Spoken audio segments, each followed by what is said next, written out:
नमस्ते, मैं राधिका इस नाटक की सूत्रधार आप सभी का स्वागत करती हूं। विख्यात नाटककार विलियम शेक्सपियर कहते हैं कि जिस नाटक में शुरुआत में ही त्रासदी का संकेत मिलता है वो नाटक श्रेष्ठ नाटक कहलाता है। ज्ञानपीठ पुरस्कार प्राप्त मराठी साहित्यिक वी.वा. शिरवाडकर का लिखा हुआ यह नाटक नटसम्राट। इस नाटक में निवृत्त हुए रंगमंच के नायक अप्पा साहेब बेलवलकर की त्रासदी बताई है। इस नाटक का प्रस्तुतिकरण मराठी भाषा में कई बार हुआ है, लेकिन हिंदी भाषा में इसका प्रस्तुतिकरण नहीं हुआ है। हिंदी भाषा के दर्शक इस नाटक का आस्वाद लेने से वंचित है। हिंदी भाषा के दर्शकों तक ये नाटक पहुंचे, इसलिए हमारी ये छोटी सी कोशिश। अध्यापक श्री श्रीपाद काले जी ने इस अद्भुत नाटक का हिंदी भाषा में रूपांतर कर प्रस्तुतिकरण करके साहित्यिक वी.वा. शिरवाडकर जी को आदरांजलि समर्पित की है। प्रस्तुत है एक महानायक की अनूठी दास्तां।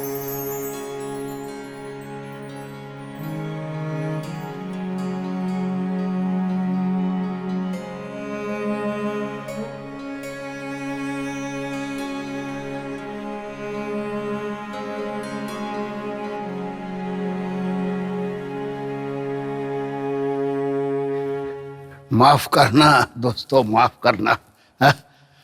थोड़ी देर कर दी हमने आते आते, पर मैं करता भी तो क्या करता। ऐसी दुविधा में फंस गया था कि बस पूछो मत। पहुंच गया समझो जैसे तैसे यहां तक।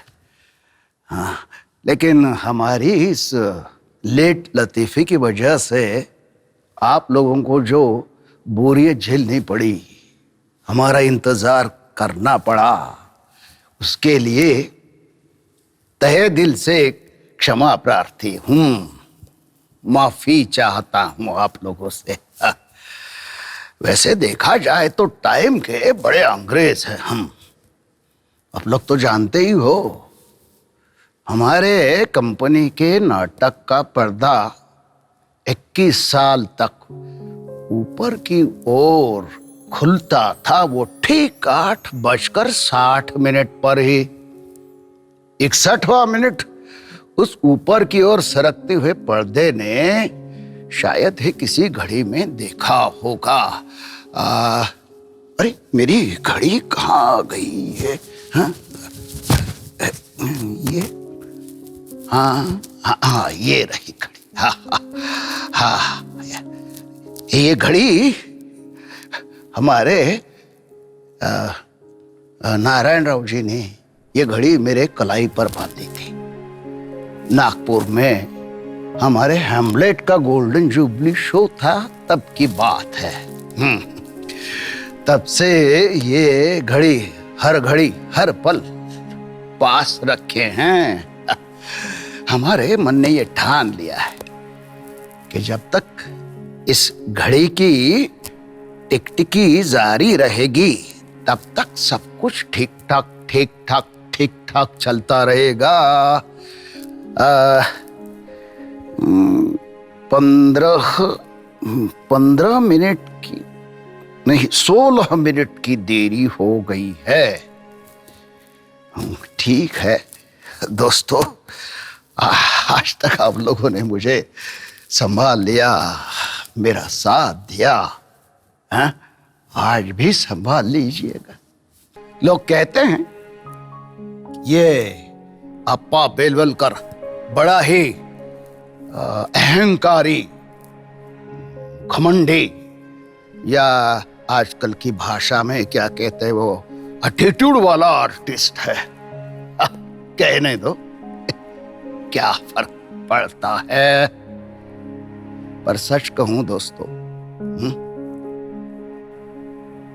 आपके सम्मुख मैं विनम्र हूं, नतमस्तक हूं। यहीं पर तो देखी है मैंने मेरी काबा और काशी। आप लोगों ने तो मेरी मूरत तराशी है, और ये संतोष भरी कलाकार की जिंदगी आप लोगों ने ही तो मुझे दी है भाई। आज तो आप लोगों ने कमाल ही कर दिया। मुझे गुमनामी के अंधेरों से बाहर निकाला, मेरा ये सत्कार किया, गले में न जाने कितने फूल मालाएं अर्पण की, महानायक नट सम्राट की उपाधि से मुझे नवाजा और 8 लाख की तगड़ी रकम आप लोगों ने मुझे भेंट में दी। मैं तो मेरे पास बचा ही क्या है जो आप लोगों को दे सकूं। पर एक बात जरूर है मेरे पास, महान नाटककारों के शब्दालंकारों से मेरे खजाने खचाखच भरे पड़े। शब्द, समंदर से गहराई वाले शब्द, आकाश जैसे विस्तीर्ण, पहाड़ियों जैसे ऊंचाई वाले, अग्नि जैसे दाहक, पंछियों जैसे रंगी, तितलियों जैसे मुलायम, सारे ही न जाने कहां गुम हो गए। माफ करना, थोड़ा मैं सेंटी हो गया हूं। आप मेरी भावनाओं को समझोगे, मेरी इस खामोशी को कृपया अहंकार न समझे। दोस्तों,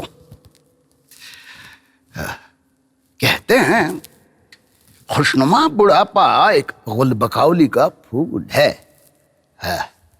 बहुत कम लोगों के नसीब होता है, पर मुझे मिला है। मुझे मिला है। पर क्या आप लोग ये जानते भी हो कि अपनी ही 2 कन्याओं के रूप में सारी दुनिया जब पलट जाती है, गिलगिट की तरह रंग बदलती है, तब बूढ़ा लाचार किंग लियर क्या कहता है, याद है? सुनो, वो कहता है, हे स्वर्गस्थ शक्तियों, देना खड़क से अभेद्यता मेरे मन को, मुझे चाहिए केवल सहनशीलता सौगात में। उम्र से थका, व्याधियों से हरा, ये लाचार बुढ़ा खड़ा है हे शक्तियों तुम्हारे द्वार पर दया की भीख मांगने। उसे दान में देना केवल सहनशीलता, ताकि हर घाव में सहन कर सकूं। यदि तुमने ही घोला है नमक हरामी का जहर उन लौंडियों के मन में, तो न बनाओ मुझे हास्यास्पद, मुझे लाचार करके उनके सामने। चलो उठने तो मेरा अंतःकरण ऊर्जस्वल क्रोध से लांछित न करो, मेरी मर्दाना नजर जनाना शस्त्रों से, आंसुओं के कतरों से। नमक हराम बेहया लौंडियों, क्या सोचा तुमने मैं रो पड़ूंगा? मैं रोऊंगा नहीं, मैं रोऊंगा नहीं।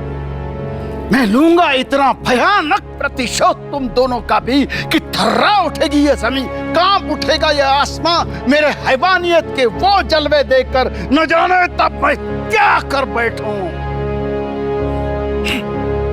मैं रोऊंगा किसी कीमत पर भी नहीं, मैं रोऊंगा नहीं। हो जाएंगे मेरे ये सीने का शत घंट, आंसू का एक कतरा जो मेरे आंख में झलका। हे भगवान, मैं तो पागल हो जाऊंगा, मैं तो पागल हो जाऊंगा, मैं तो पागल हो जाऊंगा। रंगमंच के रिटायर्ड खुददार कलाकार गणपतराव बेलवलकर उर्फ अप्पा साहेब बेलवलकर का आज सत्कार समारोह दिन है। वे और उनका सारा परिवार आज बेहद खुश हैं। रंगमंच को अपनी पूरी जिंदगी देने वाले Caesar, Macbeth, Othello, Hamlet, Sudhakar जैसे कई किरदार निभाने वाले अप्पा साहेब बेलवलकर मूल रूप से बड़े ही नरम दिल इंसान हैं। कानूनी दाव पेच रखना, हिसाब किताब रखना मानो वो जानते ही नहीं। इसीलिए रिटायरमेंट के तुरंत बाद अपनी सारी पूंजी दोनों बच्चों के बीच बांटने की मंशा वो जताते हैं। अगर कोई शंकासूर इस पर संदेह जताता है तो वो अपने बच्चों पर किए हुए परवरिश पर विश्वास रखते हैं।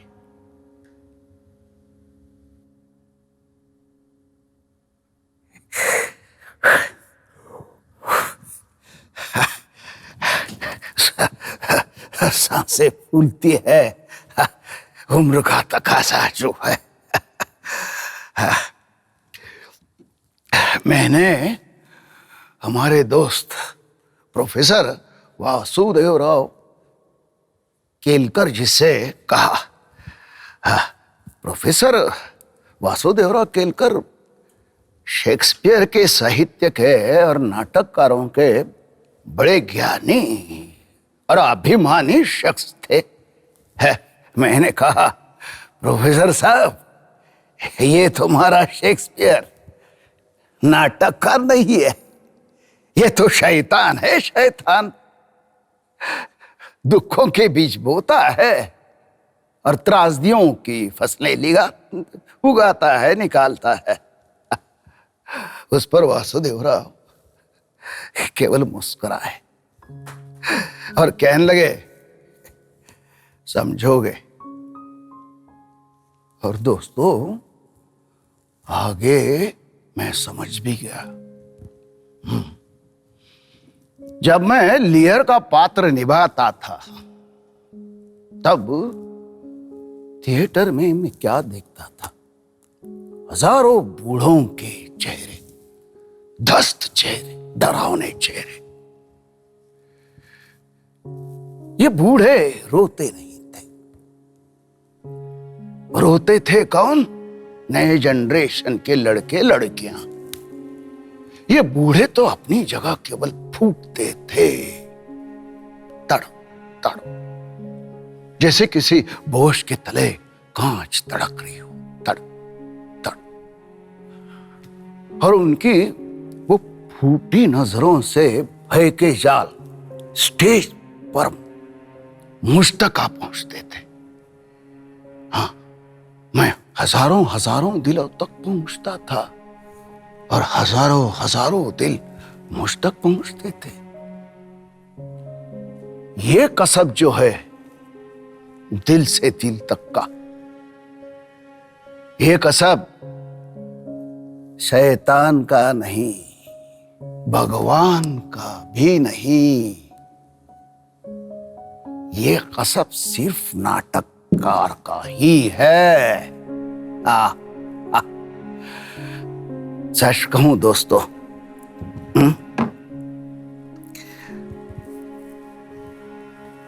दुखों के साथ सुख का बोझ भी ये बूढ़ा मस्तक अब सह नहीं पा रहा है। इसलिए मैंने मेरी पूरी जमा पूंजी, मेरी जायदाद, मेरा मान सम्मान, आज आप लोगों ने दी हुई भेंट की ये रकम, सब कुछ बांट देना चाहता हूं मेरे बेटे नंदू और बेटी नलू, इन दोनों के बीच।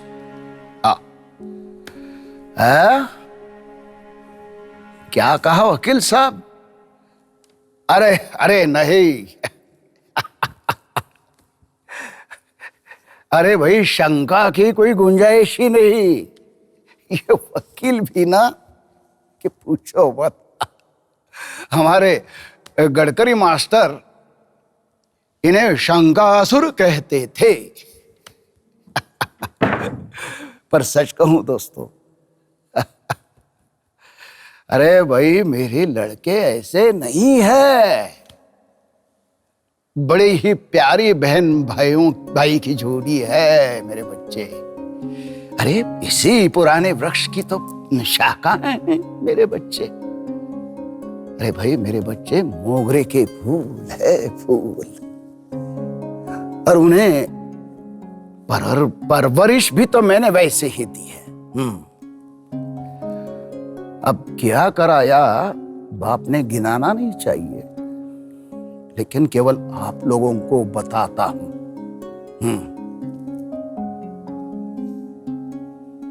धन वर्षा से नहलाया है हमने उनको, समझे नहीं? हाँ, आधी जिंदगी क्या बीत गई, 4 पैसे मिलने लगे और इन लड़कों ने घर को गोकुल बना दिया। हाँ, हमारी पत्नी जी कावेरी जी, उन्हें सरकार कहते हैं हम। ओ सरकार। अब क्या बताएं वकील साहब, वो भी अलग केस ही है। आज तक सॉल्व नहीं कर सके हम उनको। अरे भाई, हर नाटक के शो के बाद नमक मिर्च से हमारी नजर उतारा करती थी। अरे भाई कल तक हाँ, हमारे नाटक का शो खत्म होता था देर रात दूसरे प्रहर में। उसके बाद हमारा भोजन और इनका भोजन हमारे भोजन के बाद। और उपवास तो बस पूछो मत। हफ्ते के सिर्फ 5 दिन, बाकी 2 दिन कुछ थोड़ा बड़ा खा लिया। भाई इतना कम खा के कोई जिंदा भी कैसे रह सकता है, इसकी मिसाल है हमारी ये सरकार। नाटक के मंदी में बड़ी तकलीफ उठानी पड़ी हम दोनों को भी, पर बच्चों के परवरिश में हमने कोई खोट आने नहीं दी। और हमारी औलादों ने भी तो अपनी ही किस्मत अपने हाथों से संवारी, अपने अपने करियर बनाए अपने बलबूते पर। वरना हम कलाकारों के बच्चे अंत में किसी बिगड़े हुए हारमोनियम की तरह कबाड़ी के दुकान के सामने वाले रास्ते पर आ जाते। पर मेरा नंद्या, ए नंद्या, नंदू, अरे आ भी जाओ यार, ये अरे नंद्या। और नली, नले, ए नले, ए मेरी मिमी आती बकरी, ए नले, अरे ये ना इकडे। हा? अरे काय नवऱ्यानं धरून ठेवलं तुला? हा? ये हाँ, और हमारी ये नंद्या की पत्नी हमारी बहुरानी शारदा, और ये नली के यजमान पतिराज हमारे जमाई राजा करलेकर साहब ऐसे मिले हैं जैसे हमारे आंगन से ही उगाए हो। ये बच्चे जब आसपास आजू बाजू खड़े रहते हैं हमारे, तो किसी राम पंचायतन का सीन लगता है। राम पंचायतन।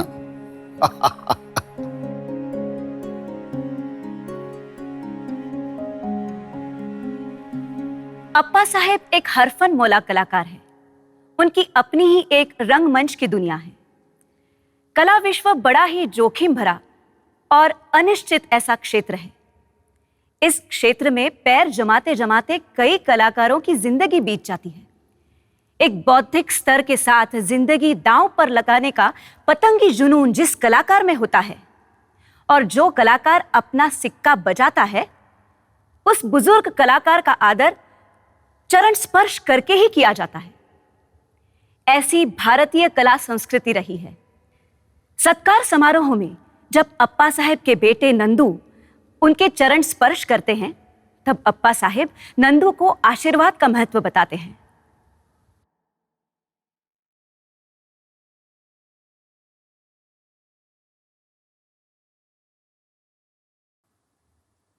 अरे अरे नंदू, अरे बस करो, कितनी बार मेरे चरणों को स्पर्श करोगे भाई? हाँ, अरे वो पंडरी के विठोबा की तरह मेरे पैर भी गिर जाएंगे। अरे और कुछ 2-5 साल ये बोझ इन्हें उठाना है मेरे लाल। हाँ नंदू, एक बात हम तुम्हें कह देते हैं, हम आज है कल नहीं, पर किसी बुजुर्ग के चरण स्पर्श करके उन्हें प्रणाम करने की तुम्हारी ये जो आदत है, कायम रखना बेटा। हाँ, कहते हैं जिनके नसीब में वंदनीय चरण ही नहीं, वे तो अभागे। पर ऐसे वंदनीय चरण होते हुए भी जो प्रणाम करने में, चरण स्पर्श करने में हिचकिचाते हैं, वे करम जले, बिल्कुल करम जले। अरे भाई, अमृत से भी बढ़कर चीज है ये प्रणाम और आशीर्वाद। कैसे समझाऊं? सुनोगे? सुनो। कांचनगढ़ की मोहना, वो हमारे नाटक का नाम है। उसका पहला शो था पुणे के किर्लोस्कर थिएटर में। भाई पगड़ी ऊपरने वाला पूना था तब का। हम कलाकार तो भाई कहते थे कि किसी शैतान के सामने परीक्षा देना है तो हम दे देंगे, पर इन पुणेरी विद्वानों के सामने ना बाबा ना। ऐसे उनके नाम थे। समझो तुम स्टेज पर कोई पात्र निभा रहे हो और तुम्हारे जूती में कोई खोट है, तो बाकी सब छोड़ छाड़ कर वो जूती पर ही अपनी नजर गड़ाए बैठेंगे, टकटकी लगाए बैठेंगे अंत तक। ऐसी उनकी दूरबीन नजर थी। हाँ हाँ। पर्दा ऊपर की ओर सरकने की बेला नजदीक आने लगी। जी भयंकर घबरा गया मेरा। हाँ, मेरे तो हाथ पैर फूलने लगे, सांस अटकने लगी, लगा कहीं आसमान न गिर पड़े आज। हाँ, इतनी बड़ी हीरो की भूमिका पहली बार कर रहा था मैं। वो एवरेस्ट पर चढ़ा ना, वो तेन सिंह, नीचे खड़े रहकर बर्फ की चोटी को देखकर वो तब जो सोच रहा होगा, बस वही मैं सोच रहा था कि भाई चढ़ गए तो बल्ले बल्ले, पर फिसले तो हड्डी भी ना हाथ आए। उतने में काका साहब ग्रीन रूम में आए। आगे बढ़ा, चरणों पर मत्था टेका, 2 मिनट तक पैर छोड़े ही नहीं। अरे मरता क्या न करता। उन्होंने भी आशीर्वाद दिए, बिल्कुल हल्की सी आवाज में, पर दश दिशाओं से सदाशिव के डब्बरू की तरह आवाज मुझे सुनाई देने लगी। मेरे सब भय का विष उतरने लगा, मानो अमृत के हजारों घड़े पी गया। अंतर्बाह्य रोशनी से चमकने लगा। स्टेज पर पैर रखते ही आकाश से एक सितारा तारा तोड़ने लगा, सामने दर्शकों में फेंकने लगा। स्टेज पर का प्रताप राव हजारों दिलों में जा बसा। एक कलाकार का जन्म हुआ। अप्पा बेलवलकर को अपने रास्ते का दिया मिला और शागिर्दों की झुंड से कलाकारों की राजसभा में दाखिल हुआ। ये है नमस्कार और आशीर्वाद का जादू, समझे नहीं? हाँ, अरे अरे बस भी करो। अरे फिर वही चरण स्पर्श करते जाओ, ये कहा है, इसका मतलब ये थोड़ी ही ना है कि बस दिखे चरण कि घुस जा चरण पे। हैं? कबड्डी खेलने लगो, चरणदास बन जाओ। अरे भाई, कभी कभार किसी बुजुर्ग के चरण स्पर्श करने में शर्म न महसूस करो, बस इतना ही याद रखो, बाकी सब छोड़ दो, भूल जाओ। बात यह है नंदू कि हम कलाकारों की दुनिया ही कुछ अलग है, यहाँ के कायदे कानून अलग है। भाई, कलाकार को रोज सब छोड़ छाड़ कर, भूल भाल कर, रोज कठिन परीक्षा से गुजरना पड़ता है, सब कुछ दांव पर लगाना पड़ता है। हाँ, इसलिए गंडे, ताइज, धोरे, शुभ मुहूर्त, आशीर्वाद, दर्शन वगैरह वगैरह सेंटिमेंटल बातों के सिवा हमारी पत्ती भी ना हिले। हाँ, तो ठीक है, आ गए सब। हाँ हाँ हाँ। तो मेरे अजीज दोस्तों, ये है हमारा परिवार। ये नंदू, वो हमारी बहुरानी शारदा, ये मेरी मिमिया थी बकरी, मेरी लाडली नलू, और वो हमारे जमाई राजा। हाँ, अरे वो सरकार कहाँ है हमारे? हाँ, सरकार, ओ सरकार, ओ सरकार, आओ, आ भी जाओ, बैठो बैठो। हाँ, अरे बैठो भी, क्या शर्माना। हाँ, मेरे प्रियजनों और मेरे दोस्तों, आज मैं मेरे मन की बात बताने जा रहा हूं। दोस्तों, अब मैं बूढ़ा हो चला हूं। मेरे जीवन के नाटक का दूसरा अंक कब का खत्म हो चुका है, तीसरा अंक शुरू भी हो चुका है, और प्रतिदिन शनय शनय मैं अंतिम भरत वाक्य की तरफ चल पड़ा हूं। परमेश्वर नाम के नाटककार को ये नाटक कब, कहां, किस तरह खत्म करना है वो ही जाने, लेकिन आप लोगों के हजारों लाखों कर कमलों द्वारा उसके आशीर्वाद मुझ तक जरूर पहुंचे हैं। अपना दुखड़ा अपने पास ही रखो, लेकिन अपनी खुशियां दुनिया में बांटते फिरो। यही सीख मेरे नाटकों ने और नाटककारों ने मुझे दी है। किसी ने कहा है, चांद अपना कलंक अपने पास ही रखता है, पर अपनी चांदनी दुनिया भर बांटते फिरता है। पर दोस्तों, आज तक बांटने लायक मेरे पास कुछ था भी नहीं, और आज जो कुछ भी है, मेरी जमा पूंजी, मेरी जायदाद, मान सम्मान, आप लोगों ने आज दी हुई वो भेंट की रकम, सब कुछ मैं बांटने जा रहा हूं। मेरे बेटा नंदू और बेटी नलू, इन दोनों के बीच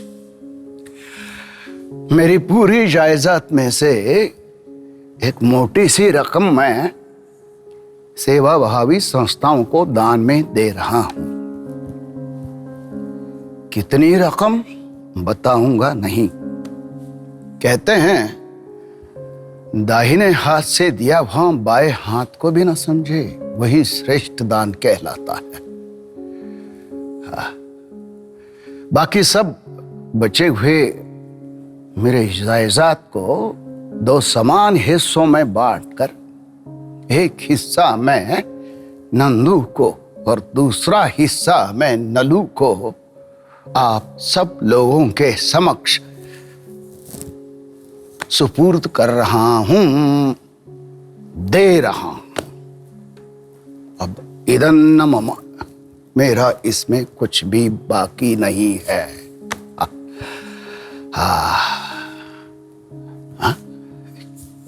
क्या बात है नले? सरकार क्या बात है? अरे क्या बात है भाई नंदो, उसमें नाराज होने की क्या बात है?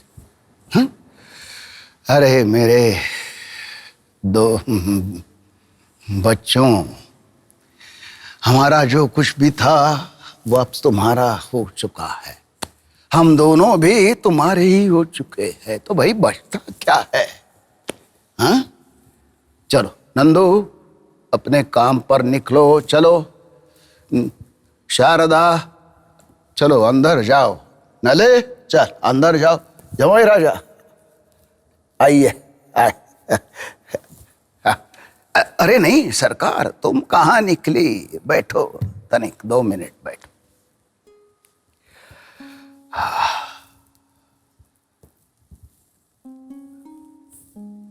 सरकार, मेरे मन से मानो बोझ उतर गया है।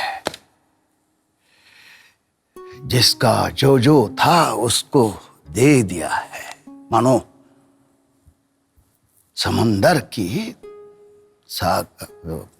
आनंद के समंदर में या खुशियों के समंदर में मैं तैर रहा हूं। बड़ा खुश हूं। हाँ क्या? अरे नहीं सरकार, है ऐसा कुछ होने वाला नहीं है। हमारी औलादें ऐसी नहीं है, हमें रास्ते पर थोड़े ना वो हकाल देंगे, ऐसा कुछ होने वाला नहीं। पर सरकार इस वक्त चाहिए मुझे गरम चाय की प्याली, बस तुमने बनाई एक गरम चाय की प्याली। अरे अरे अरे अरे सरकार, अरे सुनो भी तो सरकार, अरे एक गरम चाय की प्याली चाहिए भाई। अरे कोई चाय देगा क्या? चाय शारदा, ओ सरकार।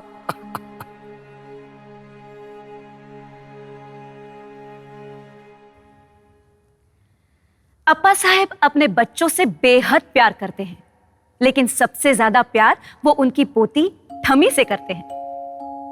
ठमी को जब स्कूल में पता चलता है कि उसके आजोबा बड़े ही महान कलाकार रह चुके हैं, तो ये बात वो स्कूल से आने के बाद आजोबा को बताती है और उन्हें संदेश देने के लिए जिद करती है। कहते हैं बुढ़ापे में बचपन लौट आता है। ठमी के साथ खेलते वक्त अप्पा साहब मानो उनकी उम्र भूल जाते हैं। ठमी के लिए जब वो गाना गाते हैं, तब साहित्यिक वीवा शिरवाडकर जी का कवि रूप कुसुमाग्रज हमें दिखता है।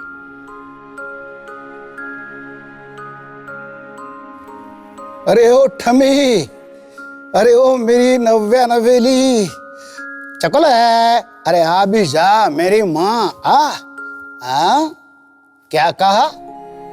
कभी नहीं आएगी? उड़ी बाबा, अरे मेरी माँ, अरे ऐसी धमकियां ना दे। अरे तू नहीं आएगी तो जगह पे मर जाऊंगा मैं, फटक, हार्ट अटैक। क्या कहा? क्या कहा? क्या कहा? हाँ, तुझे संदेश चाहिए? उड़ी बाबा, अरे मेरी माँ, संदेश देने वाले हम कौन होते हैं? संदेश तो नाटककार देते हैं, ज्ञानी देते हैं। हम ठहरे एक्टर, बुद्धू, हम कहां से दे संदेश? बेटा हम तो है ना लमाण है, लमाण। लमाण मतलब हमाल, इधर का माल उधर पहुंचाने वाले। हाँ, हम कहां से? अरे सुन तो, सुन तो, अरे मेरे नानी, अरे रुक तो, देख मैं ना, सुन, मैं लिख नहीं सकता। हाँ, लिखने जाऊं तो हाथ का मोर नाचने लगता है। हाँ, कागज पे मोर चलेगा, मैं लिखूंगा तो तेरे बाप को भी समझ में नहीं आएगा। हाँ, अरे सुन तो, अरे ए बदमाश, अरे रुक, अरे रुक जा मेरी माँ, वहां बैठ। हाँ, क्या कहा? गाकर सुनाए? चलो ठीक है, गाकर सुनाते हैं। एक बात है, लेकिन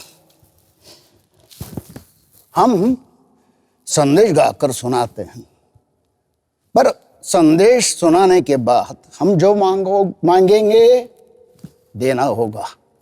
कबूल? करार? प्रॉमिस? ठीक। ओ गोली बाबा, कितना गुस्सा! अरे भाई सुनाते हैं, सुनाते। हाँ सुनो। लल्ला लल्ला लल्ला लल्ला लल्ला लल्ला लल्ला लल्ला, सूर मांगे साथ दे, दिया मांगे बाती। सूर मांगे साथ दे, दिया मांगे बाती।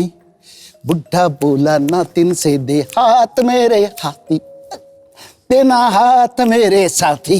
लल्ला लल्ला लल्ला लल्ला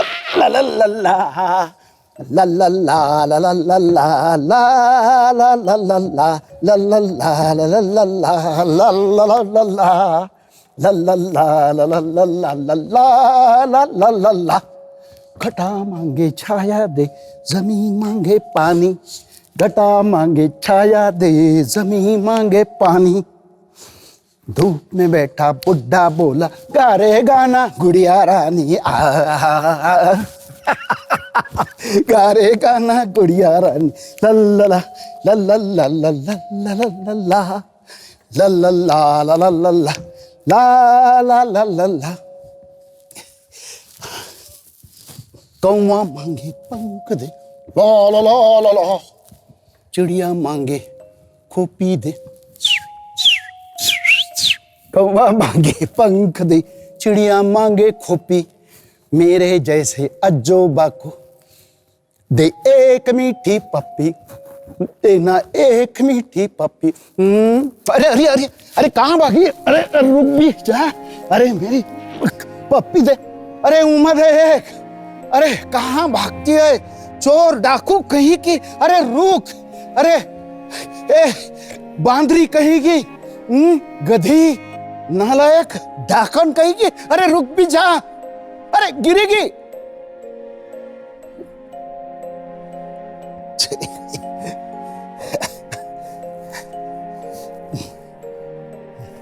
मुझे फंसा दिया।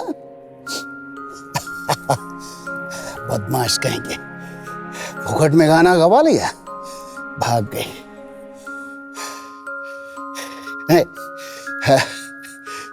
लल्ला लल्ला।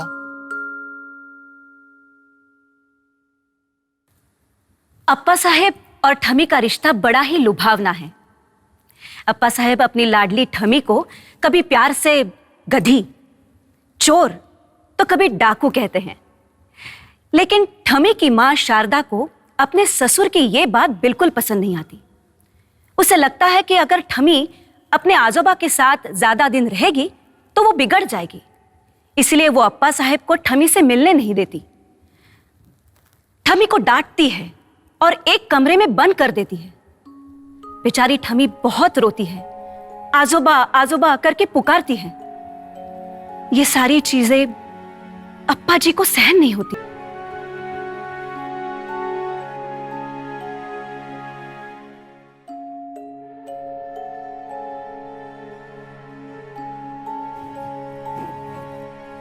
उन्होंने उसे बंद करके रखा, बंद कर दिया है। अब तक वो मर गई होगी, वो मर गई होगी अब तक। मुझसे मिलने से मना कर दिया उन्होंने, मुझसे मिलने से मना कर दिया है।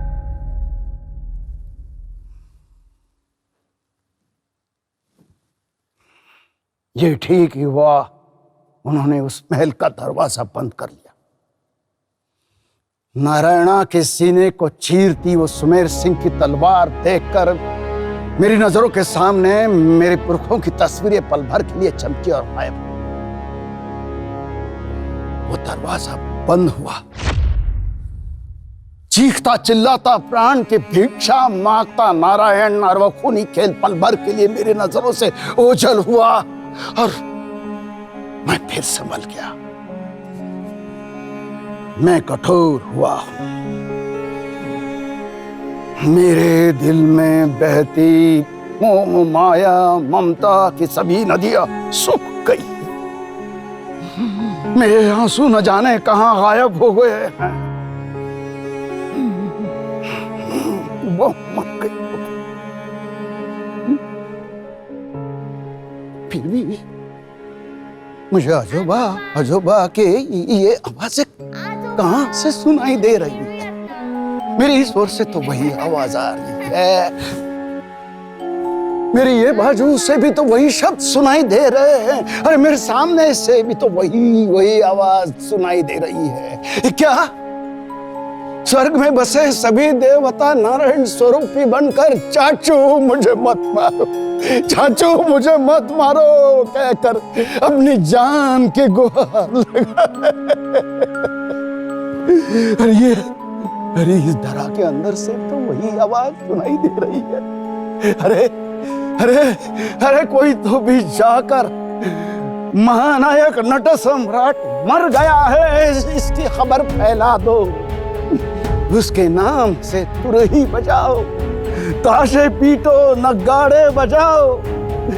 उसके अंत यात्रा का जय घोष इस शनिवारवाड़े में सारे महाराष्ट्र में इतने जोरों शोरों से करो कि उसके मुर्दा कानों के पर्दे फटकर उन तक अजोबा अजोबा अजोबा के शब्द सुनाई दे।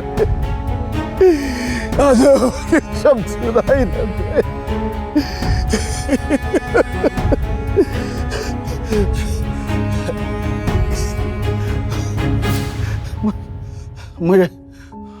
मुझे उसके पास लेके चलो। मुझसे चला नहीं जाता। उसके पास लेके चलो। उसके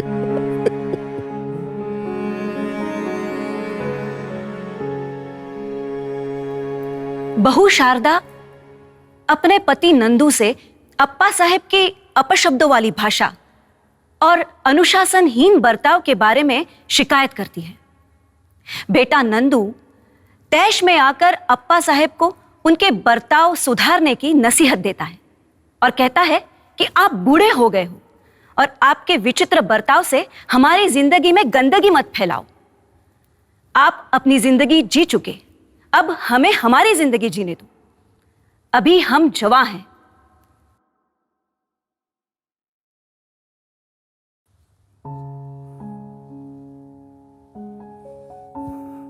ये जवां है, ये जवां है। हाँ तुम जवां हो, जवां है और हम बूढ़े। हाँ तुम जवां हो, तुम जवान हो मतलब कर सकते हो केवल संभोग अपनी नारियों से। पर जवां है गिद्ध, जवां है कौवे, जवां है रास्ते पर घूमते फिरते सूअर और गधे भी। नरक में रेंगते सूक्ष्म कीड़े कीटाणु भी मैथुन करते हैं अपनी मादाओं से और अपनी ही फौज खड़ी कर मर जाते हैं कीड़ों मकोड़ों की तरह। देह भूख की इस अंधी वासना की दलदल के ऊपर उठ खड़ा हुआ एक आदमी, तुम्हारा हमारा बाप, उसने चीर दिया खुद के सीने को और आकाश के नक्षत्रों पर अपने खून को छिड़कते हुए सारी धरा की निशब्दता पर मात करते हुए उसने आवाज दिया, अरे कोई है क्या, कोई है? दश दिशाओं से उत्तर आया, मैं हूं और मुझ में भी तू ही है। इस आश्वासन का सोम रस पीकर सूरज के चक्र पर उसने तराशा एक नया विश्व, जहां मरकट के बने मानव, अक्षर के बने मंत्र और सुर का बना संगीत, और शैतानी वजूद के टीले पर खड़ा रहा एक विराट सुंदर शिवाला, जहां आदमी को मिला एक ईश्वर और अनिकेत ईश्वर को मिला एक घर। इस बाप को भूलो चलेगा, इस बाप को भूलो चलेगा, लेकिन उस बाप को भूलोगे तो पहाड़ों में छिपे गिद्ध के झुंड पलक झपकते ही खात्मा कर देंगे तुम्हारा ही नहीं, सारे मानव जात का, सारे मानव जात का।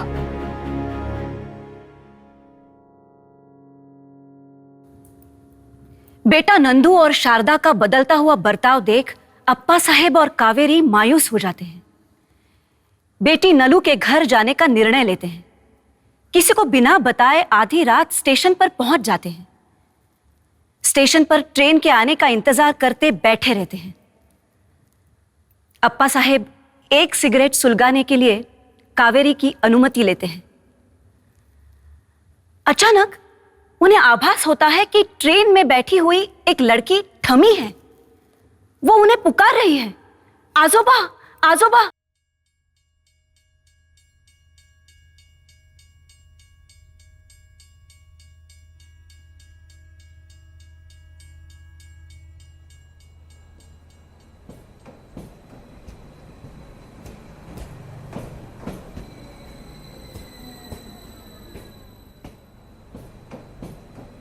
आजोबा, आजोबा, आजोबा।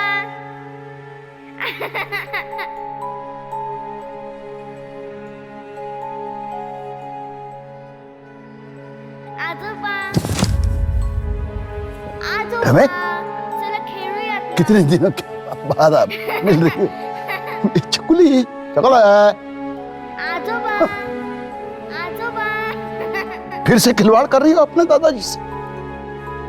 एक बार अभी फंसा चुकी हो, शर्म ना आ रही तुझे अपने दादाजी इस तरह खिलवाड़ करते हुए? बेवकूफ नालायक लड़की गधी कहेंगी। काहे को खड़ी थी वो ट्रेन की खिड़की में आकर? खड़ी थी तो खड़ी थी, ऊपर से हाथ हिलाकर मुझे बुलाने लगी, दादाजी।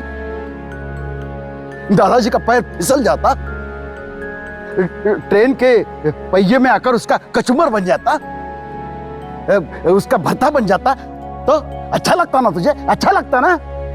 बेवकूफ कहेंगे।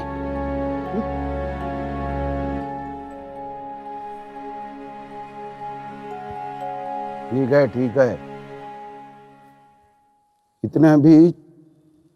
इतना भी कुछ कहा नहीं मैंने। रुकने की कोई जरूरत नहीं है।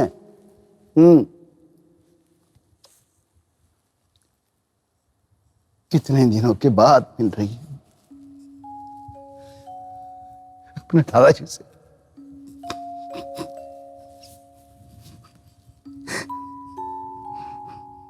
बस भी कर मेरी माँ, बस भी कर।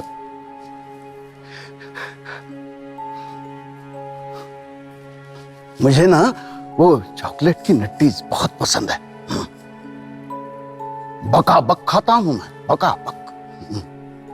मुझे पता है एक नन्ही सी गुड़िया को ये चॉकलेट की नट्टीज बहुत पसंद है। पता है मेरे को, बोला नहीं हो। घर से निकलते ही पूरा पैकेट खरीदी करके रखा है। अब आई हो तो लेके जा, यही कहीं रखा है मैंने।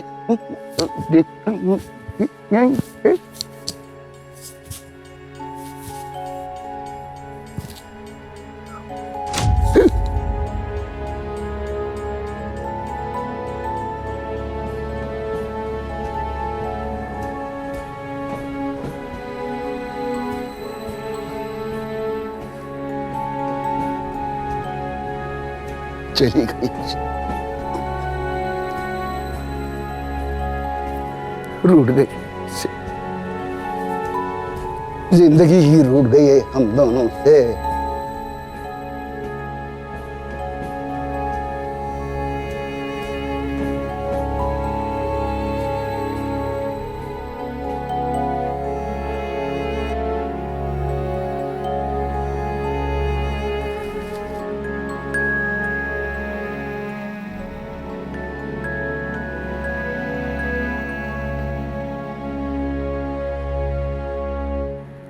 अप्पा साहेब और कावेरी अपनी बेटी के घर पहुंच जाते हैं। जमाई राजा और नलू उनका स्वागत बड़े ही गर्मजोशी और उत्साह के साथ करते हैं। कुछ दिन हंसी खुशी गुजर जाते हैं, लेकिन अप्पा साहेब का हरफन मौला स्वभाव सामने आ जाता है। मेहमानों के साथ अपमानजनक बर्ताव, बेवक्त पकोड़े लाना, ये सारी चीजें बेटी को पसंद नहीं आती। इसीलिए वो अपने माता पिता का इंतजाम आउट हाउस यानी कि नौकरों के रूम में करती है। अब अप्पा साहेब और कावेरी एक दूसरे के सहारे जिंदगी जी रहे हैं। नौकर विठोबा के अलावा उनका मानो बाहरी दुनिया से कोई संपर्क ही नहीं रहा। ये सारी चीजें कावेरी को अपमानजनक लगती है। इसीलिए कावेरी अप्पा साहेब से मोरवाड़ी जाने की बात छेड़ती है।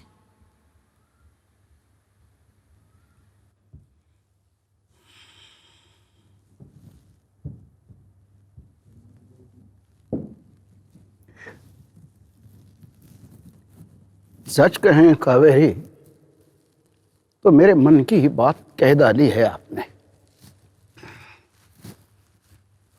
मोरवाड़ी जाएंगे। हमारे मोरवाड़ी जाने से सभी बातें सुचारू ढंग से और ठीक हो जाएगी। हमारे मोरवाड़ी जाने के बाद नली, मेरी मिमी आती बकरी मेरी गुड़िया दौड़ते भागते आएगी उसके मायके हम लोगों को मिलने के लिए। उसके वो शहरी लड़कों को मोरवाड़ी की नदी पर तैरने ले जाऊंगा और डुबो डुबो के सिखाऊंगा। अजबा नानी याद आएगी उनको। अरे भाई, तुम्हारे नहीं, स्विमिंग पूल की नानी याद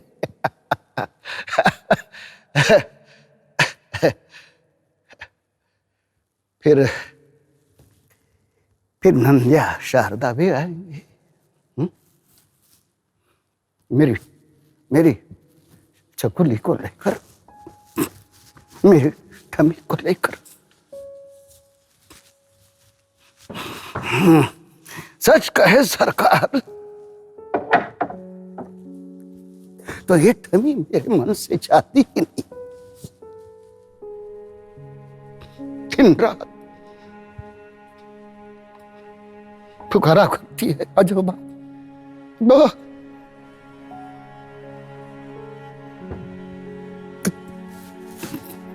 ठीक है, जो हुआ सो हुआ सरकार। सब लड़के मोरवाड़ी आए, आने के बाद रोज शाम शेलार मामा के अमराई में घूमने जाएंगे। चांदनी रातों में आंगन में बैठकर इकट्ठा बैठकर खाना खाएंगे, गाना गाएंगे, मजा आएगा, मजा आएगा। सरकार, तुमने सच ही कहा है जो कहा है। हमें नली को मौका देना चाहिए। नंद्या नली के लड़के लड़कियों को नाना नानी दादा दादी का घर देना चाहिए, कुछ देना चाहिए सरकार, केवल लेने की लालच छोड़कर। सच कहें सरकार, तो गलती हम बूढ़ों की ही है। हाँ, हम बूढ़ों की ही है।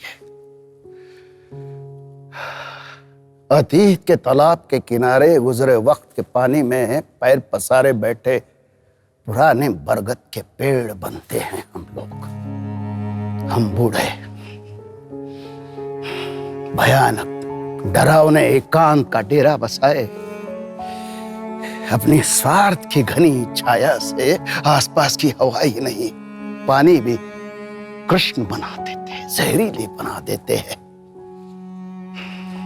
पुराने बरगद के पेड़। पर हम इस कश्मकश से बाहर निकलेंगे, मोरवाड़ी जाएंगे। गनीमत सरकार, वहां का घर हमने किसी को दे नहीं दिया। हाँ, अब वो किस हाल में होगा भगवान जाने।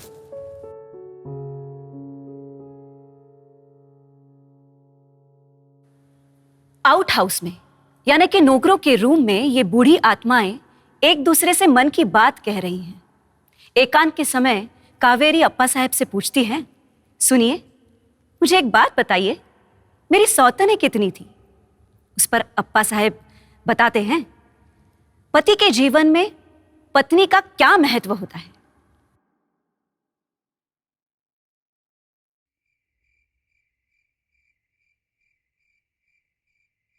कावेरी, कुछ पूछना चाहती हो? पूछो पूछो, क्या पूछना चाहती हो? पूछो। क्या कहा? उड़ी बाबा, तुम्हें सौतनें कितनी थी?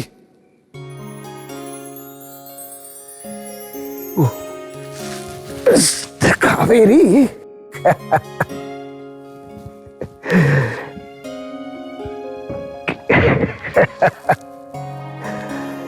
कावेरी,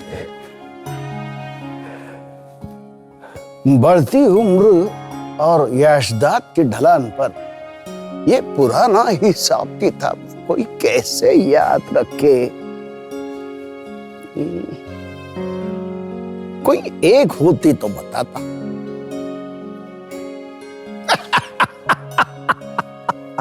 अरे कावेरी, अरे कावेरी, तुम्हें सौतन एक भी न थी। जो थी वो सब मेरी माशुकाएं थी। हैं? नहीं, तुम तो पत्नी थी, पत्नी है। नहीं ठीक है, पत्नी माशुका बन सकती है, होती भी है, पर माशुका से ज्यादा वो माँ होती है। दीवान खाना कम होती है, पर देवघर ज्यादा होती है। आसमां कम होती है, पर धरा अधिक होती है। संक्षिप्त में कहे कावेरी तो पत्नी एक बंदरगाह बनी होती है पति नाम के जहाज के लिए। ये जहाज मुसाफिरी के लिए 7 समंदर निकल पड़ता है।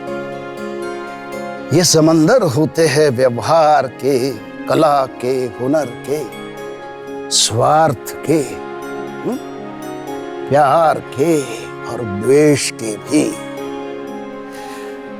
दरिया में दूर दूर तक जाए, दूर दूर के किनारे देखे, चांद सितारों से दोस्ती करे, खौलते समंदर के मौजों से मस्ती करे।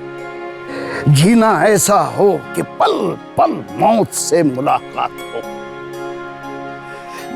इन सारी विपदाओं की मार अपनी छाती पर झेलते झेलते जहाज की एक नजर टिकी रहती है, वो अपने बंदरगाह पर।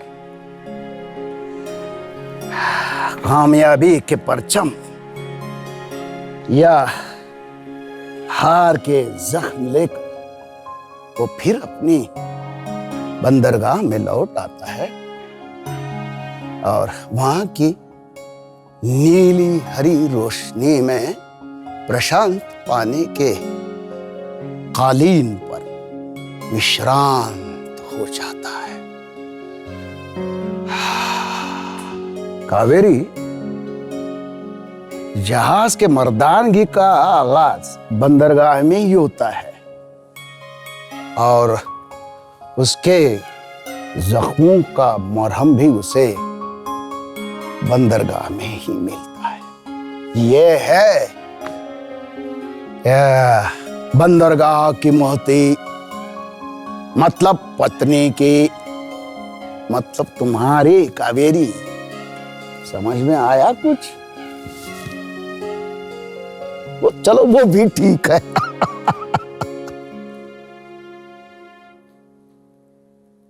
अप्पा साहब और कावेरी अपने ही लोगों के साथ बदलते रिश्ते समझ नहीं पाते। बदलते समय के साथ खुद को ढालने से वो डरते हैं। इसीलिए कावेरी अप्पा साहब को कहती है कि चलिए मोरवाड़ी चलते हैं, और बातें करते करते नॉस्टैल्जिक हो जाती है और कहती हैं कि अपने पास जो पैसे बचे हैं उससे हम एक खेत खरीदते हैं और एक बैल भी खरीदते हैं। आप खेती करना, आप एक किसान बन जाओ।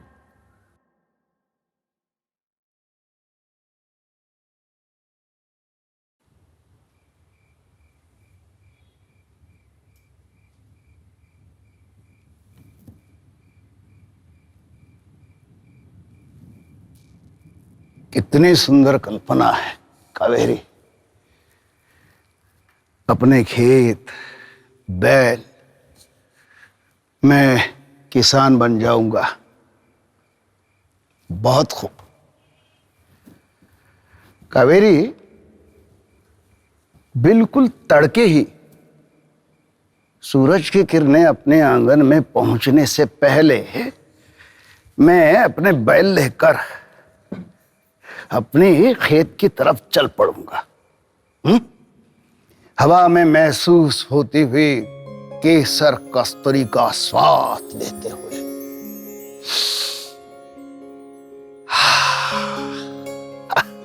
मैंने वैसे स्टेज पर गाना बहुत कम ही गाया है? लेकिन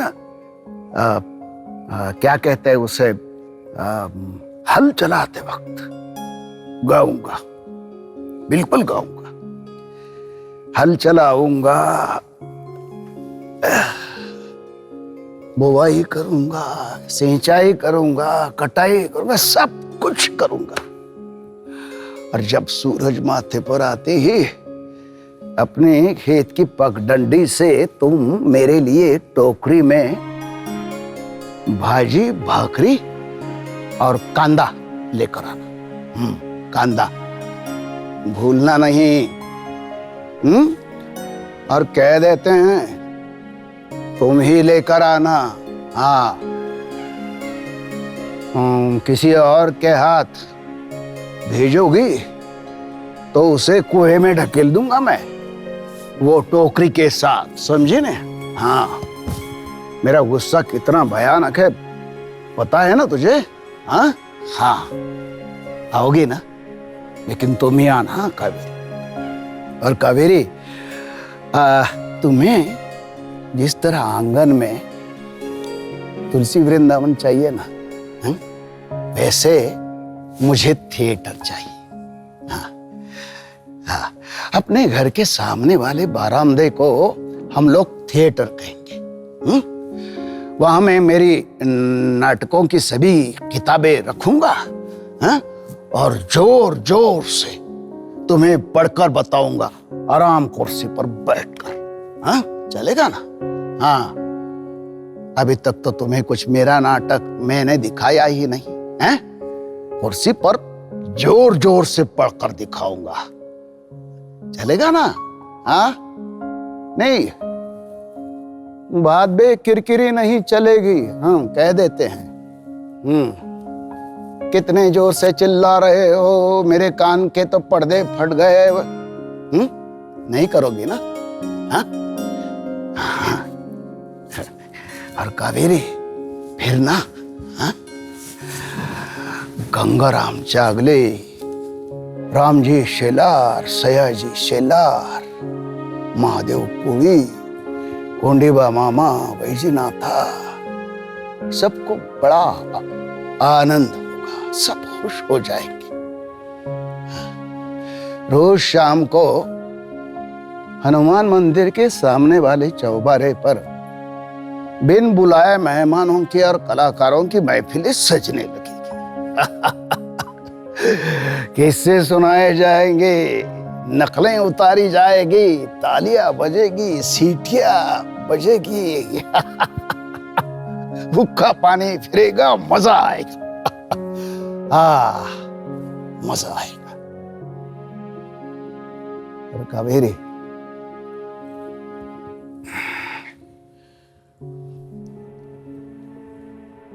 मन को और तन को जकड़ी हुई अनदेखी सलाखें टूट पड़ेगी और हम फिर से आजादी महसूस करेंगे।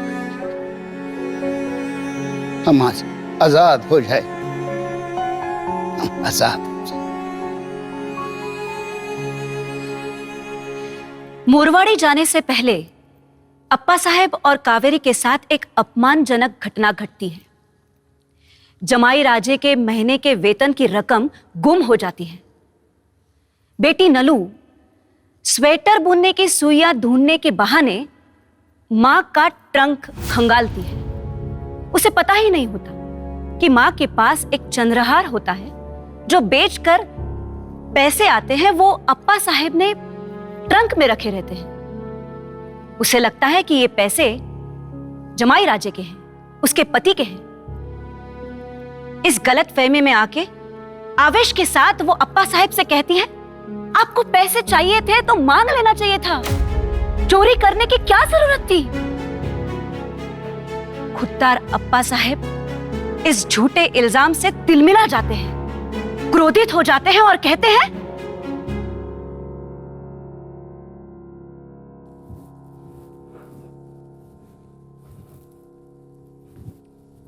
क्या कहा? गुस्सा न करो, गुस्सा न करो, गुस्सा न करो। सरकार, निशंक होकर पृथ्वी पर घूमने वाले परमेश्वर के पीठ में चुराव होकर उसका खून करने की मंशा रखने वाले मेरे सामने खड़े हैं और आप कह रही है गुस्सा न करो। सरकार, सरकार, सरकार, इसे कह दो ये झूठ, मैंने पैसे चुराए न ले, मैंने पैसे चुराए, मैंने, सरकार, मैंने पैसे चुराए। गुस्सा न करो। सरकार, इसे पता है, सरकार, इसे पता है मेरे क्रोध को ना हाथ है ना पैर है, पंगु है वो। किसी ने मार कर नाली में फेंका हुआ सुअर का कलेवर है, तड़पता हुआ। गुस्सा न करो, मैंने पैसे चुराए, मैं चोर हूं। सरकार, सरकार, वो ठीक है सरकार, ठीक है, मैं गुस्सा नहीं करूंगा, मैं क्रोध नहीं करूंगा सरकार, पर तुम्हें कह देता हूं सरकार, मैं रोऊंगा भी नहीं। आंख में आंसू जमने लगे तो कीले ठोकर संभाजी महाराज की तरह आंखों को फोड़ दूंगा, लेकिन ऐसी नालायक औलाद के सामने मैं रोऊंगा नहीं। मैं पैसे चुरा, मैं चोर हूं सरकार, मैं चोर हूं, मैं चोर हूं।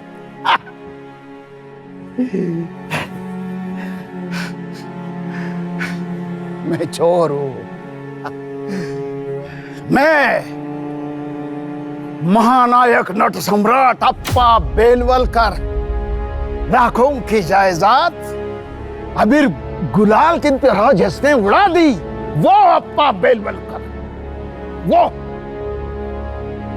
चोर करार दिया गया अपनी ही हमतों से। चोर, चोर मर जाए, यही तो सवाल है।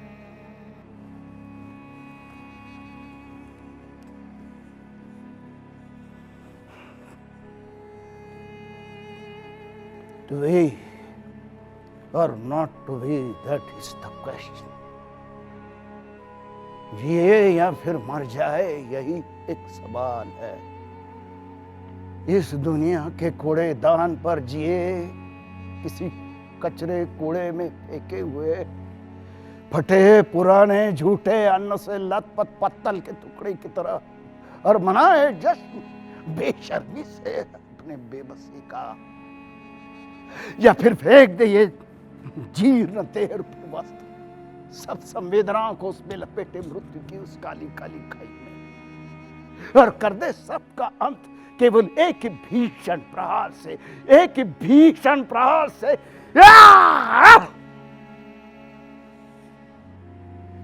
जीवन को मृत्यु के महासर्प ने किस तरह डस देना चाहिए कि उसके बाद आती हुई निद्रा में कोई जागृति का किनारा ही न हो। लेकिन इसी निद्रा में यदि दबे पांव सपने आने लगे तो यहीं पर तो रोना है। नए जमाने के जनरेशन के तेज तर्रार सतरंगी सपनों की दुनिया देखकर ये पुराना मन सहम जाता है, डर जाता है, इनमें प्रवेश करने की हिम्मत नहीं जुटा पाता। इसलिए तो हम सहते हैं ये पुरानापन, सहते हैं जानलेवा अकेलापन, सहते हैं अस्तित्व के गर्भागृह में रखे बसे तत्वों सत्वों की विडंबना, अभिमान की पल पल उड़ती हुई धज्जियां, और अंत में करुणा का कटोरा हाथ लिए सर झुकाए दया की भीख मांगने खड़े रहते हैं अपने ही जल्लादों के द्वार पर। हे भगवान, तुम इतना कठोर क्यों हुए हो? एक तरफ जिन्हें हमने जन्म दिया वो हमें तो भूल गए, लेकिन दूसरी तरफ तो जिसने हमें ये दुनिया दिखलाई वो तो भी हमें भूल गए। तो फिर सिकुड़ती हुई चमड़ियां और टूटती हुई हड्डियों का ये जीता जागता कंकाल लेकर हम बूढ़े कहाँ जाए? किसके चरणों पर अपना ये मस्तक पटके? किसके चरणों पर?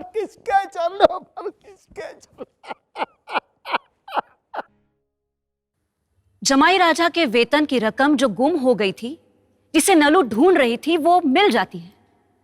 नलू ने ही कहीं तो रख दी थी और वो भूल गई थी। नलू को अपने गलती का एहसास होता है और वो अप्पा साहब से माफी मांगने के लिए आउट हाउस आती है। अपनी माँ कावेरी के सामने अपनी गलती कबूल करती है। कावेरी अप्पा साहब को कहती है कि अपनी बेटी नलू के पैसे जो गुम हो गए थे वो उसे मिल गए हैं। उसी ने कहीं रख दिए थे और वो भूल गई थी। उसे चंद्रहार के बारे में, चंद्रहार बेचकर जो पैसे आए थे वो आपने ट्रंक में रखे थे, ये सारी चीजें मालूम ही नहीं थी। उसे तो लगा कि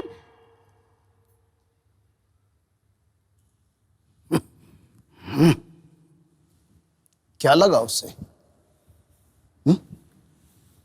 उसे लगा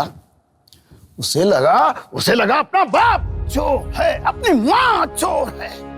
सच तो यह है कि दोनों भी बूढ़े हैं, लाचार है, पंगु है, लावारिस कुत्तों की तरह अपने द्वार के चौखट पर आकर पड़े। उनके ऊपर कोई भी लांछन लगा दे, वो क्या अपना बिगाड़ने वाले हैं? सरकार इन दो कौड़ियों की कठपुतलियों को न्यायासन पर बिठाकर इंसाफ मांगना तो दूर, निरपराध भी घोषित होना नहीं चाहूंगा मैं। बेवकूफ लड़की, क्या सोचा है तुमने? क्या सोचा है? मराठी रंगभूमि का ये बेताज बादशाह, महानायक, नट सम्राट, अप्पा बेलवलकर नारायणराव जोशी का शागिर्द, खाड़ीलकर, गडकरी जैसे दिग्गजों ने जिसे आशीर्वाद दिया, वो कलाकार लाखों लोगों के आशीर्वाद से कुबेर से भी धनवान और इंद्र से भी भाग्यवान यह रंग देवता का भगत, रंग देवता का भगत पुजारी, उसकी तुम इस तरह बेइज्जती करती हो क्यों? क्योंकि वो तेरा बाप है इसलिए, हैं? उसके पास पैसे नहीं है इसलिए, वो लाचार है इसलिए, बूढ़ा इसलिए। खामोश बदजात औरत, एक लफ्ज भी अपने मुंह से निकाला तो जुबान खींच लूंगा तुम। बेवकूफ, नालायक, नमकदार लड़की।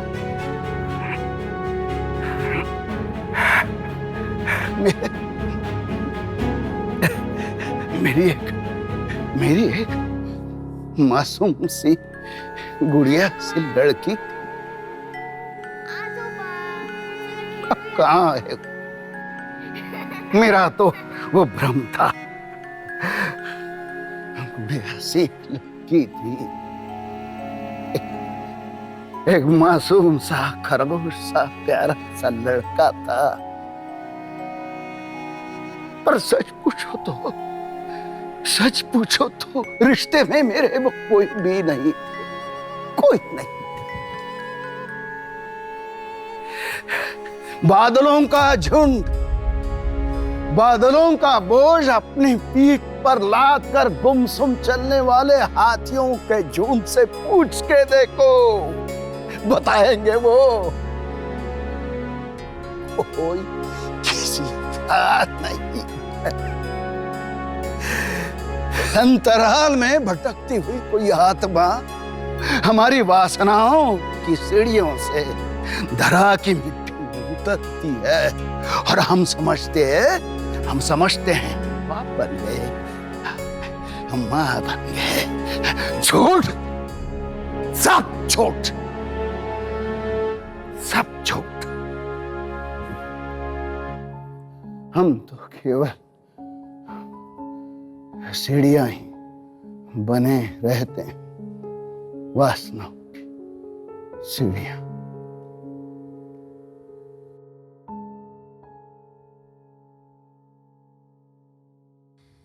इसके बाद उस सदमे से कावेरी चल बसती है। अप्पा साहब अपना मानसिक संतुलन खो बैठते हैं। घर छोड़कर वो दिशाहीन भटकते रहते हैं। कभी बच्चों के लिए गाना गाते चिंता व्यक्त करते हैं, तो कभी तूफान बनकर घर मांगते हैं, तो कभी कावेरी के लिए एक आंगन में छोटा सा वृंदावन मांगते हैं। दुनिया में बढ़ती हुई हैवानियत और ढलते हुए नीति मूल्यों को वो जंगली पशु कहते हैं, और नीति मूल्य, मानवीय बंधुत्व, मासूमियत को वो मासूम शिशु कहते हैं। जंगली पशु से मासूम शिशु को बचाने के लिए वो विनती करते हैं। अड़गोल अड़गोल अड़गोल सोले का कड़गोल कड़गोल मखमली पाँव में झुम झुम की माला, चमक चमक चमक चमक ऐसी काली रात में, अरे ऐसी काली रात में झनझनाती बरसात में कहाँ निकला रे नंद लाला मेरे बाला गोपाला। अड़गुल अड़गुल अड़गुल सोले का कड़गुल कड़गुल मखमली पाँव में झुम झुम की माला, चमक चमक चमक चमक चमक चमक चमक चमक। बादल है गर्ज बरस रे, बादल है गर्ज बरस रे, बिजली है कड़के चमक रे, नदी के पानी में काली या काला, डर लागे देख मुझको रे, अरे डर लागे देख मुझको रे, कसम है मेरी तुझको रे, बाहर न जा रे ओ गोपाला नंद लाला मेरे बाला, अरे ना जा अड़गोल मडगुला जोरे गड़गुला वख। अरे कोई घर देगा क्या भाई घर? एक तूफान को कोई घर देगा क्या भाई? अरे भाई ओ श्रीमान, एक घर चाहिए। हाँ, एक तूफान को एक घर चाहिए। अरे कोई घर देगा क्या घर? एक तूफान को घर चाहिए। एक तूफान बगैर छत बिना सहारा, अपने ही किस्मत से हारा, प्रभु की दया का मारा। जंगल जंगल घूम रहा है, जहां से उसे कोई उठा न दे ऐसी जगह ढूंढ रहा है। अरे कोई घर देगा क्या भाई घर? अरे कोई घर देगा क्या भाई? हाँ घर। सच कहता हो यारो, तूफान अब थक चुका है। समंदर की ऊंची लहरों पे आग की ऊंची लपेटों से लड़ते झगड़ते तूफान अब घिस चुका है, थक चुका है।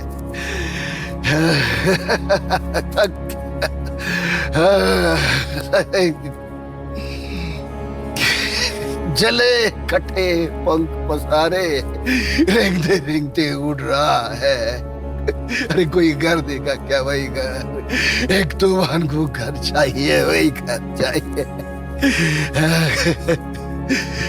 तूफान न मांगे ऊंची हवेली, न मांगे पैसों की थैली, न मांगे तमका उपाधि वाला, न मांगे फूलों की माला। तूफान को चाहिए एक घर, पंख खोल कर सोने को, और चाहिए एक आराम सी चैन से बैठ को। और भूलना नहीं दोस्तों, भूलना नहीं, एक तुलसी वृंदावन चाहिए पिछले आंगन में। सरकार को सरकार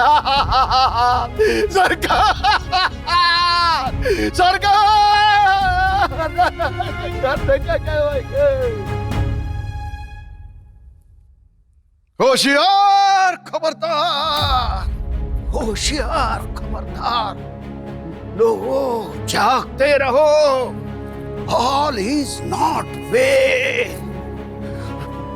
होशियार खबरदार लोगों, जंगली जानवर घूम रहे हैं। जंगली जानवर बड़े भयंकर जंगली जानवर घूम रहे हैं, हर किसी को सूंघ रहे हैं। जंगली जानवर बड़े भयंकर। हो मन के पशु, मन के जानवर, भूखे भेड़िए उनके मान्यवर।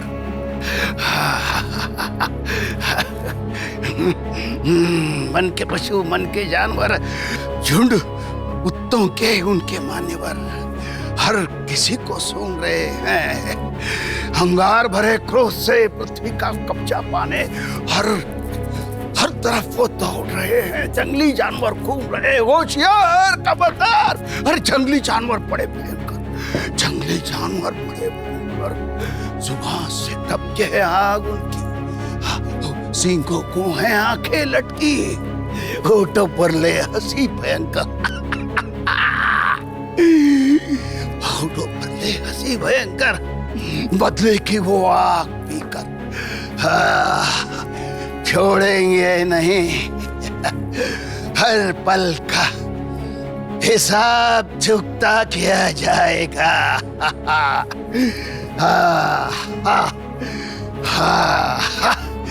हर पल का हिसाब, करारा जवाब मिलेगा।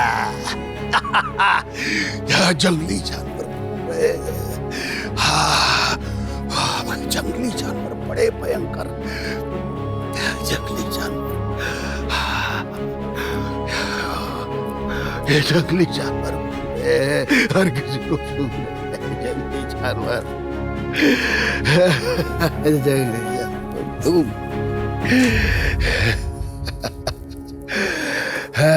मंदिर मस्जिद टूटने दो, घर भवनों को टूटने दो, गांव शहर उजड़ने दो, फूलबागों को जलने दो। बंजर धरती, नीला अंबर, बीच सड़क के चौबारे पर पड़ा है देखो एक अरबक सुंदर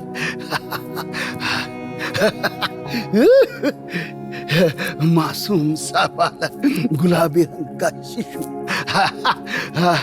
आसमान को परख रहा है, आसमान को परख रहा है। देख सूरज को हंस रहा है, आसमान को परख रहा है, देख सूरज को हंस रहा है। रवि किरणों को मुट्ठी में धरने अपने हाथ नचा रहा है, अपने हाथ नचा रहा है। देख सूरज को।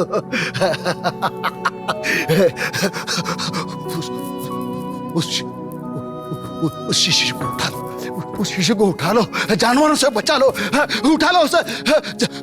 होशियार, खबरदार, जंगली जानवर घूम रहे हैं, हर किसी को सूंघ रहे। भटकते भटकते अप्पा साहब एक थिएटर के पास पहुंचते हैं। बूट पॉलिश करने वाला एक छोकरा राजा उन्हें मिलता है। ब्रिज के नीचे उसकी झोपड़ी होती है, वहीं पर अप्पा साहब को वो सहारा देता है। अब तक अप्पा साहब घर पर नहीं है, ये बात नलू को, नंदू को, शारदा को, जमाई राजा और ठमी को पता चलती है। इंस्पेक्टर के साथ वो थिएटर के पास पहुंचते हैं और अप्पा साहब से विनती करते हैं कि चलिए, आप घर चलिए। मिन्नतें करते हैं, लेकिन राजा उन सबको रोकता है और कहता है कि अप्पा साहब को आपने खोया है और मैंने पाया है। अप्पा साहब अब मेरे हैं और मैं उन्हें कहीं नहीं जाने दूंगा, और मैं देखता हूं कि कौन मुझसे अप्पा साहब छीनते हैं। इंस्पेक्टर और राजा के बीच छीना झपटी होती है। राजा को मार पड़ती है और खून बहने लगता है। उसे देख अप्पा साहब के अंदर का नटसम्राट जाग उठता है।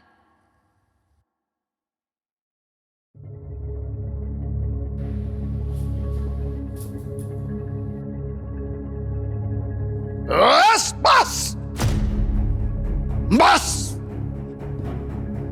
तलवारें म्यान की जाए। रात की ओस से कहीं उन्हें जंग न चढ़ जाए। ईश्वर ने तुर्कों से हमारा रक्षण किया, अब हमें एक दूसरों को काटने पर तुला। बस एकदम बंद। इंस्पेक्टर साहब, ये थिएटर है, मेरा साम्राज्य।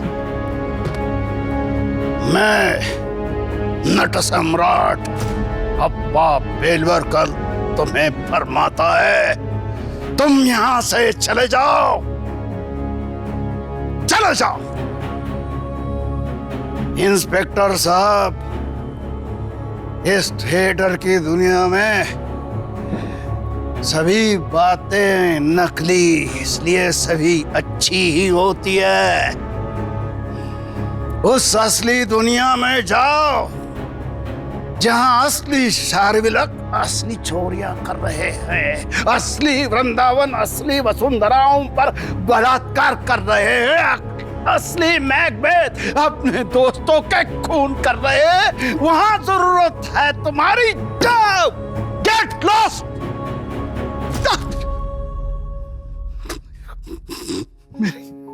मेरे मेरे राजा को मारा तुमने। ये राजा को नहीं, मुझे ही मारा है। ये खून राजा का नहीं है, ये खून मेरा ही है। राजा राजा राजा राजा राजा।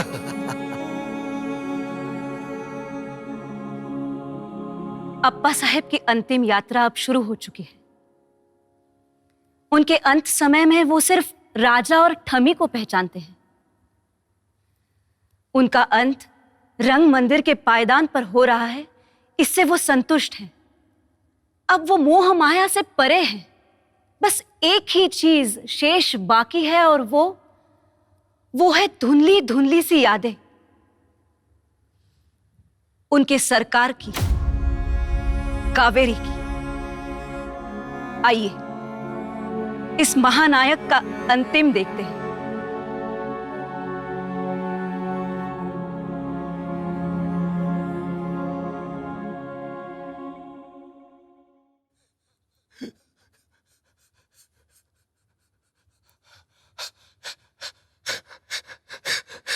नहीं मेरे लाडलो, मैं किसी पर भी नाराज नहीं हूं। मोह माया ममता की सभी लोग मेरे मन से कभी के टूट चुके।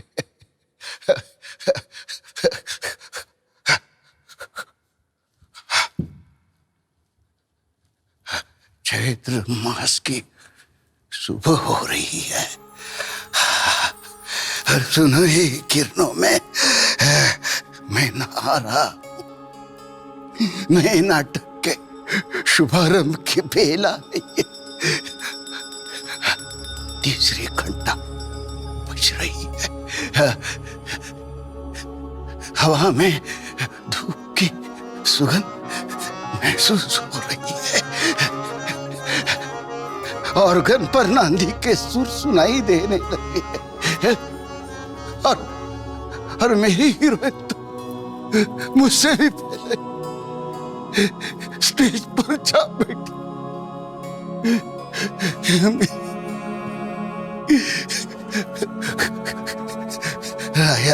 राजा ने मुझे कहा ये थिएटर। राजा मेरे पास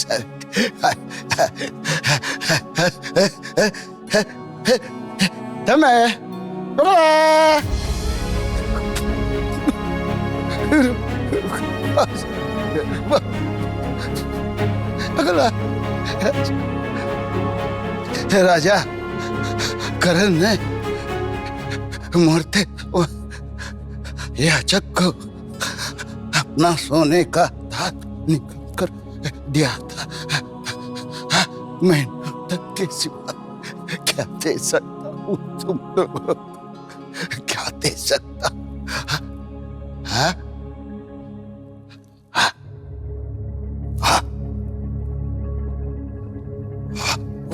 दूर हो जाओ, दूर हटो, दूर हटो, मैं कहता हूँ दूर हटो, दूर हटो, दूर हटो। ये प्रार्थना, ये याचना, ये निरर्थक है। ये जूलियस सीजर किसी से दया की भीख नहीं मांगता, और कोई दया की भीख मांगे तो उसे माफ नहीं करता। सीजर अचल है, अटल है उत्तर के नक्षत्र की तरह, जिसके अटलपन का तोड़ नहीं है सारे तारा। आकाश में चमक रहे हैं आपको सितारे, हर कोई जलता है, चमकता है, पर अपनी जगह केवल एक ही अटल है, वो है ध्रुव का तारा। लाखों लोग इस दुनिया में भी केवल एक ही आदमी मुझे मालूम है जो अपनी जगह पर अटल खड़ा है, पैर जमा कर खड़ा है। वो मैं हूँ जूलियस सीजर, मैं हूँ ओथेलो, मैं हूँ प्रतापराव और मैं हूँ महानायक नट सम्राट अब्बा साहेब। हजारों महापुरुषों की आत्माएं मेरे इस देह के शय में आने में मुझसे मिलने आ रही है। और महापुरुषों की छाती मतलब खूनियों के हत्यारों का अंतिम लक्ष्य। वो देखो, वो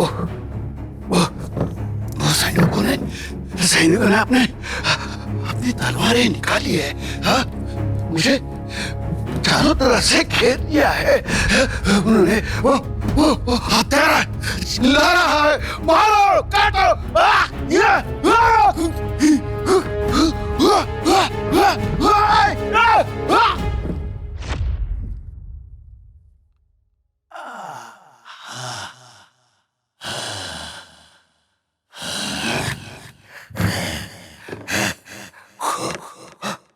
कौन? ब्रूटस, तू भी? तो फिर मर सीजर, मर मर